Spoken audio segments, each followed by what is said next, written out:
Okay, Objective 4, pairs of angles. So today we're going to review classifying angles and then talk about special angle pairs. Just as a reminder, acute angles are between 0 and 90, right angles are 90 degrees, obtuse angles are between 90 and 180. Now congruent angles are angles that have the same measure. So we've got here the measure of angle WIN is equal to the measure of angle LHS. We can also write this as angle WIN is congruent to angle LHS. Notice the notation here. Now we use arc marks, those little marks there on next to the I and the H. We use those to indicate congruent angles. Now, if we'd had another set of angles here, we would have had two arc marks. And so you just go through, you match up arc marks to tell which angles are congruent to which. And again, notice that this, when we put the little m in front, then we're talking about the measure of the angle. In that case, we use the equal sign. If you don't see the m, then we're talking about the angles themselves, and we use the congruent symbol. The interior of angle is the set of all points between the sides of an angle, which gives us our angle addition postulate, which says that if D is in the interior of the angle, and we draw a ray through that from the vertex to that point, then it basically cuts the angle into two different pieces. Now the part plus the part has to be equal to the whole thing. So if the measure of angle ABD is equal to 50, that's the angle on the left, and the whole thing, the measure of angle ABC is 110, then we can find the measure of the angle on the right, or angle DBC, by subtracting 50 from 110, and we get 60. Another example using algebra would be if I have the measure of angle PAH is equal to 125 degrees, and we want to solve for x. When you see the phrase solve for x, you need to think about setting up an equation. If one isn't already given to you, then you're going to have to set one up for yourself. So remember, the part plus the part is equal to the whole. That gives you a clue of how you want to set this thing up. So the left-hand angle plus the right-hand angle is equal to the whole thing. So the measure of PAT is 2x plus 8. The measure of angle TAH is equal to 3x plus 7. And the whole thing is 125. So we combine our like terms together. And again, we're solving for x, so we want to make that 15 go away, so we subtract it from both sides and then divide by the number in front of x, and we get 22. Angle bisector.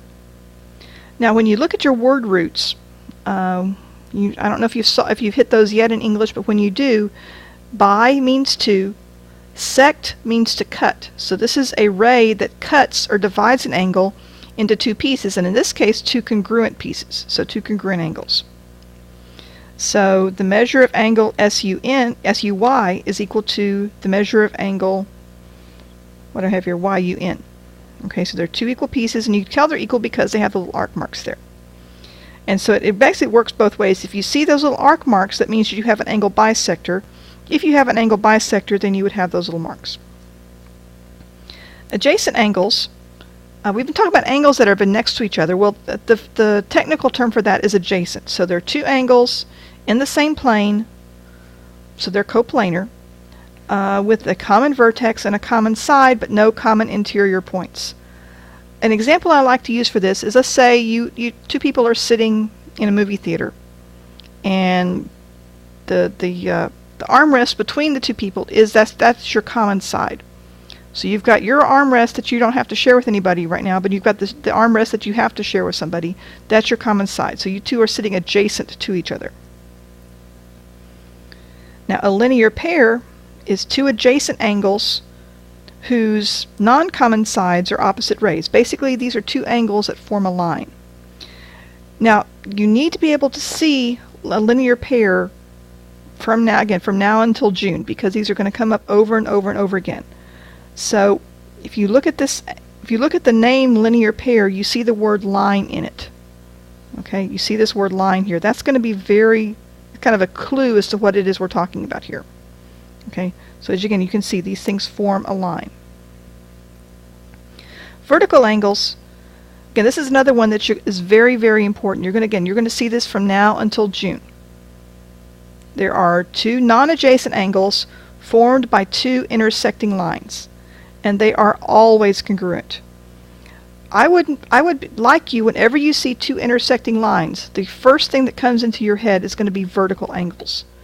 You may not necessarily always need vertical angles, but if you always immediately recognize vertical angles, that will certainly help you along here.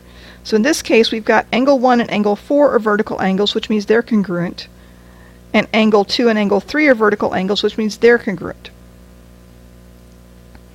Complementary angles are two angles that add up to 90 degrees. So in the examples we have here, let's come back here, angle A and angle B are complementary because, again, 55 plus 35 is equal to 90. Supplementary angles are angles that add up to 180. So we've got angle A and angle C are supplementary, again, because 55 and 125 adds up to 180. Now there's lots of different cute little routines of how to memorize which one goes with which. To me, the simplest is kind of the best here. C comes before S, so 90 comes before 180. I just remember alphabetical order. This is the way I keep it straight. So looking at practice here, we've got a straight line. Now a straight line is 180 degrees. So if we take 180 minus 60, why this one doesn't cooperate, we get 120. So angle 1 is, the measure of angle 1 is going to be 120 degrees.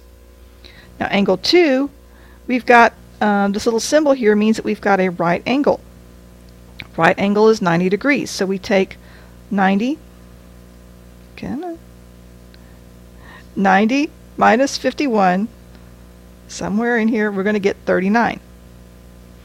Okay, and then finally we have vertical angles. Again, you have two lines that intersect each other. They form vertical angles. So 105 and angle 3 are congruent, which means that angle 3, as soon as this thing decides to cooperate, angle 3 is going to be 105 degrees.